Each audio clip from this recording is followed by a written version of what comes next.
हम लोग यही कहते हैं कि बाधाएं आती हैं आए, घिरे प्रलय की घोर घटाएं, पांव के नीचे अंगारे, सिर पर बरसे यदि ज्वालाएं, आग लगाकर जलना होगा, कदम मिलाकर चलना होगा। अंतिम संदेश क्या देना हम लोग परशुराम के वंशज हैं, स्वाभिमान से समझौता नहीं करेंगे। सर कटा सकते हैं लेकिन सर झुका नहीं सकते। दुर्भाग्य हमारे समाज में कि हम लोग देख रहे हैं कि जो लोग कुछ लोग जब जरूरत पड़ती है समाज की, जीत के सदन में चले जाते हैं, चाहे लोकसभा हो विधानसभा हो। जब समाज को उनकी ज़रूरत पड़ती है तो उसमें सब तो मैं नहीं कहूँगा, कुछ लोग हैं मजबूती से रहते हैं समाज का, लेकिन 95% लोग शांत हो जाते हैं। तो चाहे कोई ट्रस्ट का ज़मीन मिले तो हम लोग उसमें छात्रावास बनाने के लिए अब सोच रहे हैं। तो इसलिए ये मीटिंग की गई है और बहुत ही सार्थक रहा। देख रहे हैं हज़ारों हज़ार की संख्या में भीड़ आई है। जगह छोटी पड़ गई है। जगह छोटी पड़ गई है, तो ये जागृत करने की बात है। अब तो स्वाभिमान से समझौता हमारा समाज नहीं करेगा। नमस्कार, आप न्यूज़ फाउंडेशन देख रहे हैं। मैं हूं आपके साथ वंदना। एक छोटी सी शुरुआत लेकिन बड़ा संदेश। भूमिहार समाज अब एकजुट होकर अपनी बात रखने की कोशिश कर रहा है। इसी क्रम में आज भूमिहार परिवार मिलन समारोह कार्यक्रम का आयोजन किया गया, जिसके तहत जो है हजारों की संख्या में भूमिहार समाज वर्ग जो है एकजुट होकर खड़ा होता दिखाई दे रहा है। हमारा समाज अभी भी उसी मजबूती के साथ है। होता क्या है कि दुर्भाग्य हमारे समाज में कि हम लोग देख रहे हैं कि जो लोग कुछ लोग जब ज़रूरत पड़ती है समाज की, जीत के सदन में चले जाते हैं, चाहे लोकसभा हो विधानसभा हो। जब समाज को उनकी ज़रूरत पड़ती है तो उसमें सब तो मैं नहीं कहूँगा, कुछ लोग हैं मजबूती से रहते हैं समाज का, लेकिन 95% लोग शांत हो जाते हैं। उस समय उनको पार्टी जाति नहीं, पार्टी की याद आने लगती है। तो ये दुखद है। ये सब कारण से कुछ कुछ कमज़ोर डेफिनेटली होता है, समाज संगठन कमज़ोर होता है। लेकिन हम लोगों ने एक नई शुरुआत की है सभी लोगों ने मिलकर, और आप देखेंगे कि सस्टेनेबल है ये 1 साल से आप देख लेंगे कि मीटिंग गांधी मैदान में जो होता है वो बहुत हेल्पफुल है। और सिर्फ अपने ही समाज नहीं बल्कि हर एक समाज के लोगों को अगर कोई ज़रूरत पड़े, अगर कोई बीमार पड़ जाता है, कोई हॉस्पिटलाइज है, तो मीटिंग में बोला जाता, चाहे किसी समाज के हों लोग, तो हमारे समाज के लोग ब्लड डोनेशन में सबसे आगे रहते हैं। तो हमारा समाज तो शुरू से देता आया है लोगों को, त्याग और बलिदान में हम लोग विश्वास रखते हैं। तो उसी के लिए हुआ कि संगठित करने के लिए मीटिंग किया गया है, और पिछले साल भी हुआ था, अभी भी हुआ, रेगुलर बेसिस पे हो रहा है। इसका मुख्य उद्देश्य यही है कि भाई हम अपने समाज को हर सुख दुख में हम लोग साथ दें।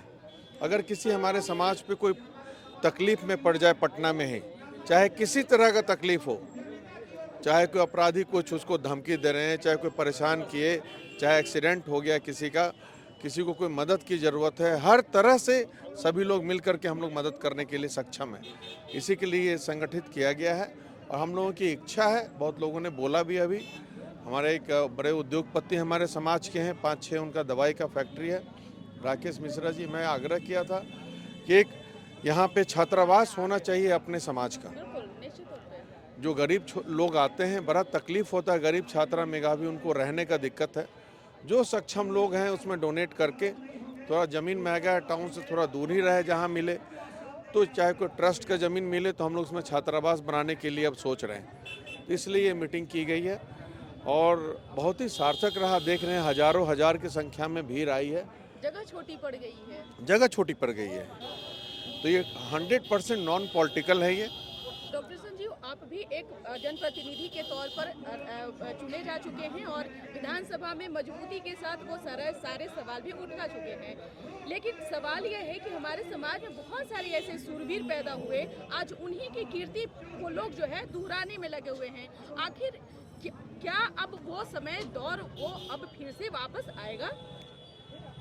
देखिए, ये समय की पहिया है, ये वापस तो आना ही है फिर। ये ऐसा मत समझिए कि हम लोग जो कीर्तिमान जो हमारे पूर्वज ने स्थापित किया है, वो इसलिए बार बार हम इसलिए बोलते हैं अपने समाज के युवा साथियों को कि आप में भी वो जोश है, वो खून है, फिर से वो कीर्तिमान स्थापित करने की सोचें आप। तो ऐसा नहीं है कि जो बीत गया है वैसे विभूति अब हमारे समाज में पैदा नहीं होंगे। अभी भी है हमारे समाज पे, जागृत करने की ज़रूरत है। और वो ज़रूर आगे आएंगे। अब आने वाले वक्त में देखिएगा, हमारे समाज को कोई इग्नोर नहीं कर सकता है। अन्य समाजों को भी देख लीजिए, हर एक बात पर एकजुट होकर के अपनी अपनी चीज़ों को, अपनी लड़ाई को मजबूती से लड़ते हैं। लेकिन आज ये समाज जो है कई गुटों में बढ़ चुका है, ईर्ष्या, द्वेष, बहुत तरीके की चीज़ें। कैसे उस चैलेंज को आप देख रहे हैं, कैसे उस चैलेंज को आप लोग जो है स्वीकार करके? देखिए, ये क्या है, ये प्रायोजित किया जाता है समाज को तोड़ने का। समाज में कोई अगर मजबूत उभर रहा है तो समाज की आपको एक कठपुतली को सामने लाया जाएगा और अन्य जात समाज के लोग उसके पीछे पूरा पावर हॉर्स की तरह लग जाएंगे कि कठपुतली को कैसे प्रोजेक्ट किया जाता है। तो ये प्लान वे में करते हैं, दूसरे समाज के लोग कर रहे हैं कि किसी एक को आगे नहीं बढ़ने देना है, इनको दबा के रखना है। अब उन लोग चाहते हैं, लेकिन हमारे समाज में भी तो लोग हैं, सब तो एक जैसे हो नहीं सकते हैं। चाटुकारिता हमारे खून में नहीं है, लेकिन दूसरे समाज के लोग, अन्य नेता नहीं चाहते हैं कोई लीडर बने। वो सिर्फ चाहते हैं कि MP MLA बने जो मुंह दबाकर शुतुरमुर्ग की तरह अपना झुके रहें, यस को यस, नो को नो कहें। और वैसे लोग को चाहते हैं बाकी लोग समाज के, दूसरे समाज के। तो ये जागृत करने की बात है। अब तो स्वाभिमान से समझौता हमारा समाज नहीं करेगा, किसी हालत में नहीं करेगा। इतनी हजारों की भीड़ में आप समझ लीजिए, हम लोग यही कहते हैं कि बाधाएं आती हैं आए, घिरे प्रलय की घोर घटाएं, पांव के नीचे अंगारे, सिर पर बरसे यदि ज्वालाएं, आग लगाकर जलना होगा, कदम मिलाकर चलना होगा। अंतिम संदेश क्या देना चाहेंगे? अंतिम संदेश यही देना चाहते हैं कि सब लोग एकजुट रहें, शिक्षित रहें। शिक्षित रहिएगा तभी बिहार विकसित होगा, और सभी को साथ लेके चलने में जो आनंद है। और हमारा समाज तो शुरू से त्याग और बलिदान, भारत के राष्ट्र निर्माण में बहुत सारा सहयोग रहा है हमारे समाज का, चाहे श्री बाबू हों, चाहे स्वामी सहजानंद सरस्वती हों। तो हम लोग को सबको एकजुट रहना है। हम लोग परशुराम के वंशज हैं, स्वाभिमान से समझौता नहीं करेंगे।